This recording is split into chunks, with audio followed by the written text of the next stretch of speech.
Eli mä kuvaan eiliset lahjat, eli jos on tullut, niin mä kuvaan 20 lahjaa. Mutta katsotaan, mun tänne on tullut YK, K4, 6, 7, 8, 9, 10, just 10, joten mä voin nytten nämä avata.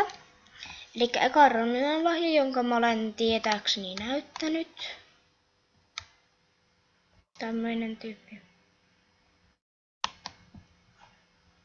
Gloria Zeta, jos toi on Zeta. Okei. Ja sillä on, ei se on tommoinen tyyppi. Sitten lehti 657.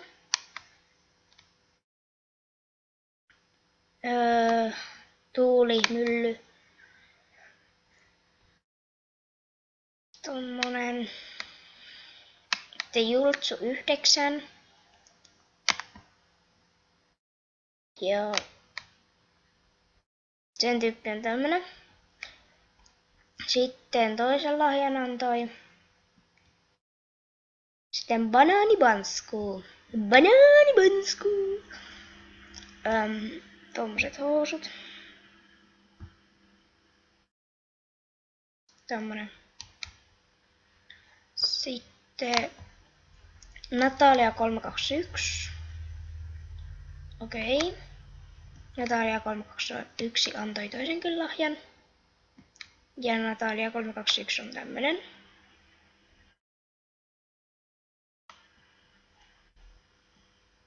Sitten Pink 123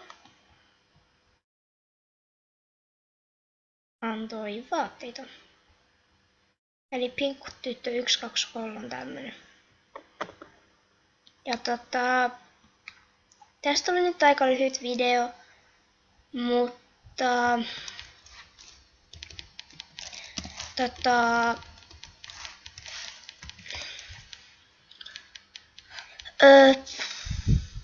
mulla ei oo nyt hirveen tullut lahjoja, joten Juhia välillä ihan just kouluun.